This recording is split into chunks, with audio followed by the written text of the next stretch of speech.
काशी और ज्ञानवापी का मामला सुर्खियों में है और साथ ही विवादों में है 1991 का वो एक्ट जो ये कहता है कि 15 अगस्त 1947 के बाद जो भी धार्मिक स्थल हैं, जो भी इस तरह की संपत्ति है, वो जिस भी स्थिति में है उसी स्थिति में मेंटेन होना चाहिए, यानी यथा स्थिति में उन्हें छोड़ देना चाहिए। इसको लेकर एआईएम भी जो है अपना पक्ष लगातार रख रहा है और हमारे साथ इस वक्त एआईएम से जुड़ रहे हैं कलीमुल हाफिज जी। आपका स्वागत है कलीम जी।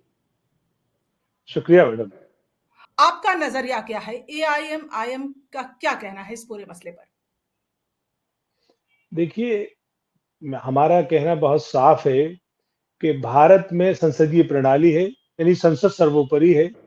संसद जो भी कानून बनाती है तो उसके पीछे उसकी बहुत सारी वजूहात होती हैं।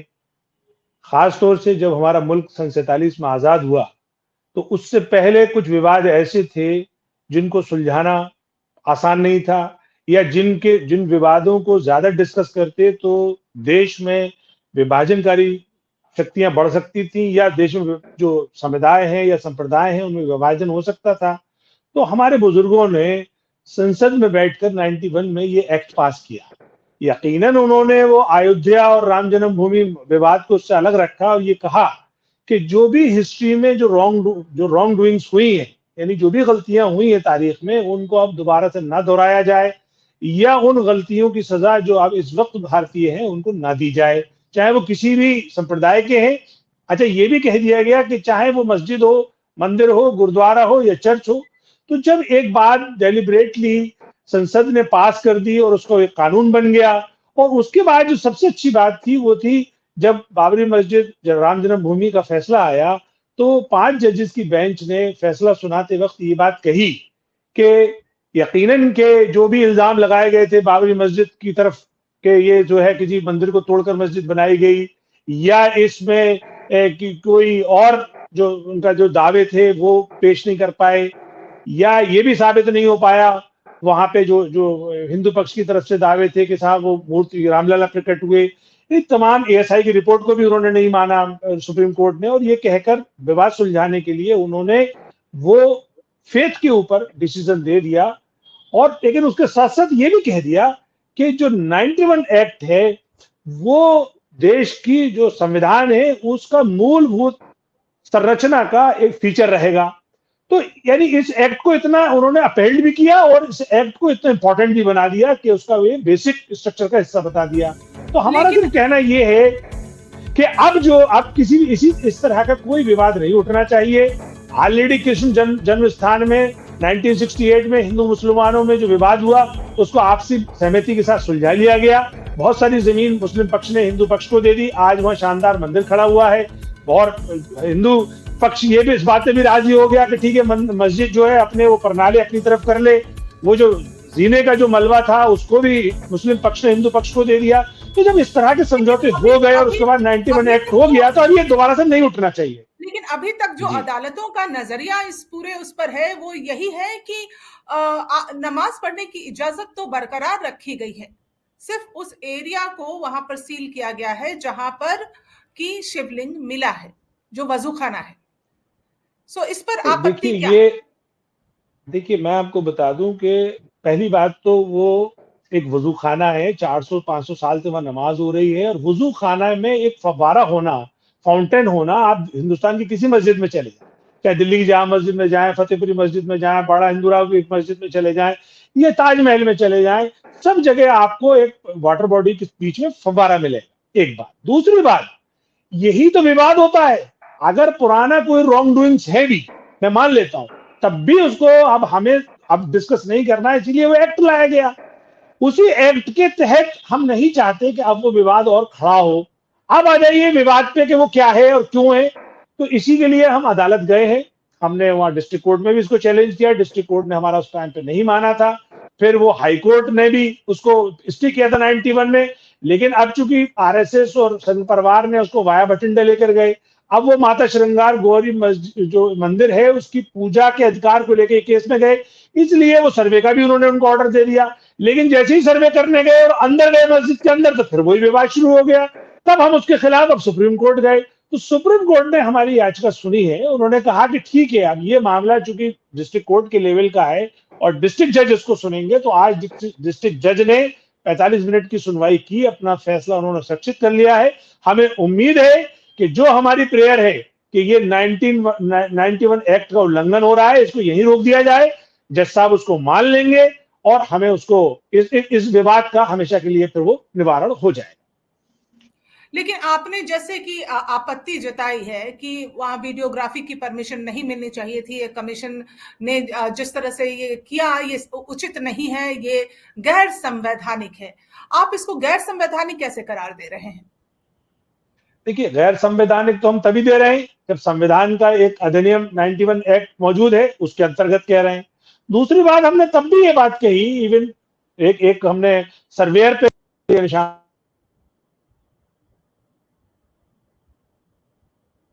आपकी आवाज चली गई है, आपकी आवाज नहीं आ रही, आपकी आवाज बंद हो गई है। कलीम जी, आपकी आवाज नहीं सुनाई दे रही।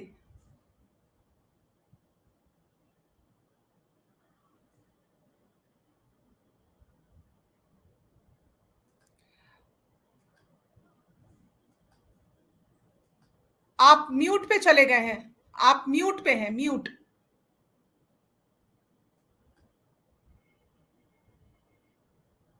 जी जी मैडम, स्टार्ट करिए।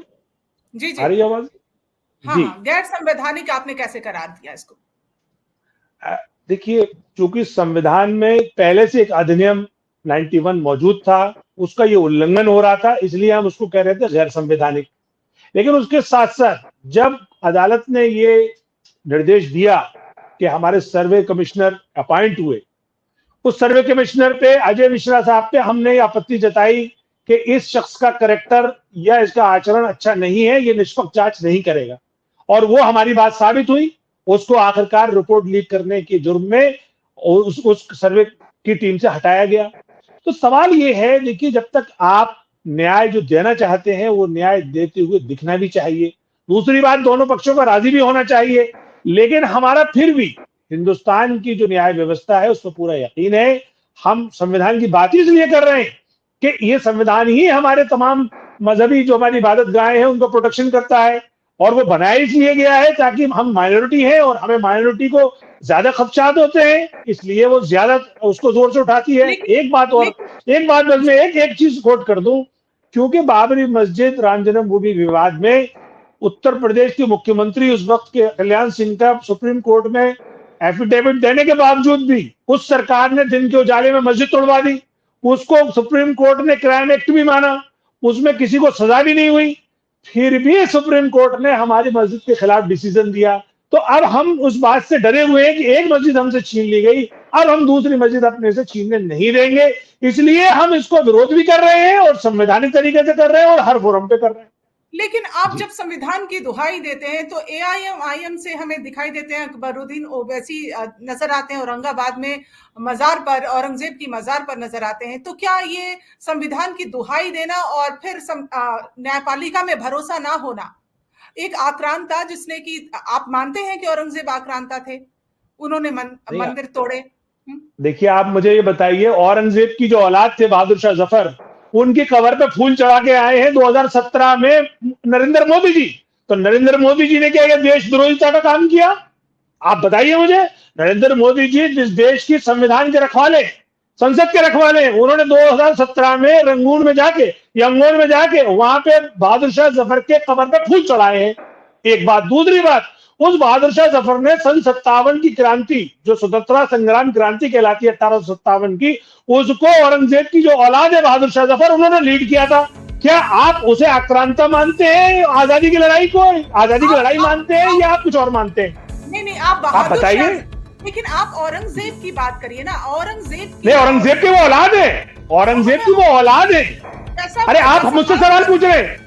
देखिए, मुझसे मेरा कोई लेना देना नहीं औरंगजेब से, मैं भारतीय मुसलमान हूं, लेकिन जो औरंगजेब की औलाद है बहादुर शाह जफर, उसकी कबर पे प्रधानमंत्री नरेंद्र मोदी फूल चढ़ाते हैं। तो अगर तो क्या इसका मतलब है कि जो औरंगजेब हैं, जिन्होंने आकर यहाँ कन्वर्जन करने की कोशिश की, अत्याचार किए, दमन किया, एक दमनकारी नीति अपनाई, विध्वंस किया, ध्वंस किया, और उसके मजार पर आप फूल चढ़ाएंगे?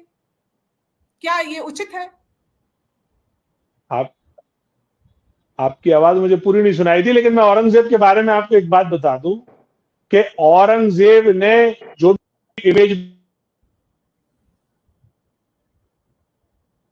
आपकी आवाज फिर से चली गई।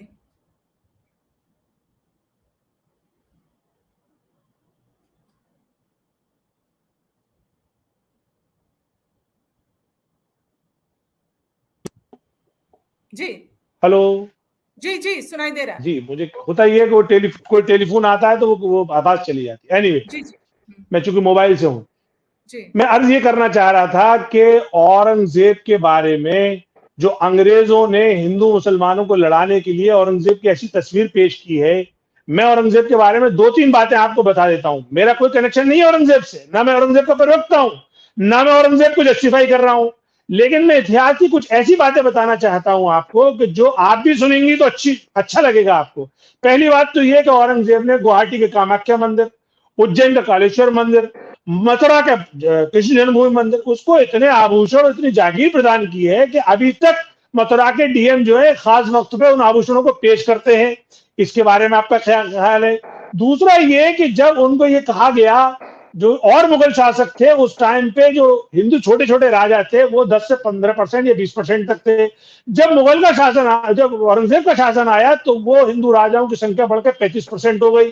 तीसरी बात यह है कि औरंगजेब ने अगर मंदिर तोड़े तो उसने मस्जिद भी तोड़ी। गोलकुंडा की जो मस्जिद है हैदराबाद की, वहां के राजा ने 3 साल तक उनको लगान नहीं दिया तो उन्होंने उस वक्त सारा उन्होंने धन छुपा कर रखा था मस्जिद के नीचे, तो उसने मस्जिद भी तोड़ी। चौथी बात और आखिरी बात यह है कि औरंगजेब की औलाद बहादुर शाह जफर जब हमारे स्वतंत्रता संग्राम की लड़ाई को नेतृत्व कर रहे थे, उस वक्त सारे हिंदुस्तानियों ने मिलकर उनका साथ दिया और अंग्रेजों को यहां से भगाने की कोशिश की। उसकी खबर पे हमारे प्रधानमंत्री नरेंद्र मोदी भी फूल चढ़ाते हैं, तो मेरा भी नेता अगर औरंगजेब की खबर पर फूल चढ़ाई है तो इसमें क्या गुनाह हो गया? तो इसलिए इस तरह का ये एक तरह से एक गुमराही की बात है, ऐसा कुछ भी नहीं है। मुगलों से ज्यादा हमारे यहाँ जो जुल्म किया है वो अंग्रेजों ने किया है। अंग्रेजों के यहाँ जाके हाउस ऑफ कॉमन्स में जाके हर भारतीय जनता पार्टी और अब आरएसएस जाके वहां जाके स्पीच अब देकर खुश हो आगे जाती है। अब आगे का रुख क्या होने वाला है आप लोगों का? देखिए, आगे का रुख हमारा साफ है। हम चाहते हैं कि भारत की जो अधिनियम 1991 एक्ट है उसके अंतर्गत कार्रवाई हो और ये मुद्दा यहीं खत्म हो जाए। वरना क्या होगा कि ये एंडलेस चीज है। पहले तो ये आरएसएस वाले 400 मंदिर और मस्जिद कहते थे, अब फिर 4000 हुए। अभी कुछ दिनों से मैं सुन रहा हूँ उन्होंने 40,000 कर दिया है। तो अगर आप 40,000 मंदिरों पे, मस्जिदों पे ये दावे पेश करोगे तो इस देश का क्या हाल होगा? पहले से ही मुल्क जो है महंगाई की मार झेल रहा है, रुपया अपनी ऐतिहासिक गिरावट पर है, बेरोजगारी अपनी चरम सीमा पर है, देश में हिंदू मुस्लिम डिवाइड भी अपनी चरम पर है। तो आखिर अगर इस देश को बनाना है तो देश की भाईचारा, सद्भावना, देश में एक दूसरे में समाज की हम आहंगी को बरकरार रखना होगा। इस तरह के मुद्दों से हमें बचना होगा। संविधान की बालादस्ती यानी संविधान को ही सर्वोपरि मानना होगा, ये हमारा मानना है। और दूसरी बात यह है कि जो बहुसंख्यक वर्ग है उसकी ज्यादा जिम्मेदारी है कि वो अपने अल्पसंख्यक वर्ग का ख्याल रखे। वो अल्पसंख्यक तादाद में कम है, इसीलिए उसको ज्यादा खर्चे होते हैं। और फिर चूंकि दूध का जला है, वो अपनी एक मस्जिद वो खो चुका है, वो अब नहीं चाहता कि उससे कोई दूसरी मस्जिद छीन ले, इसलिए वो विरोध कर रहा है। तो मेरी आपके चैनल के थ्रू ये अपील है, एक हाथ जोड़ के दरखास्त है, खास तौर से जो हमारा बहुसंख्यक वर्ग है, जो हमारे युवा हैं, उनसे मेरी दरखास्त है कि जो देश के ज्वलंत मुद्दे हैं उन पे बहस करिए। ये मंदिर मस्जिद में उलझा के जो भारतीय जनता पार्टी और बीजेपी ने देश को एक सांप्रदायिकता में झोंक दिया है, जिसका हम खामियाजा भुगत रहे हैं और भी हमारी नस्लें भुगतेंगी। लेकिन जितनी जल्दी हम इस आग को रोक लेंगे, जितनी जल्दी हम इस विभाजन को रोक लेंगे, उतना हमारे देश के लिए फायदा होगा। बहुत बहुत शुक्रिया आपका कलीमुल जी, हमसे बातचीत करने के लिए। Thank you so much. बहुत शुक्रिया।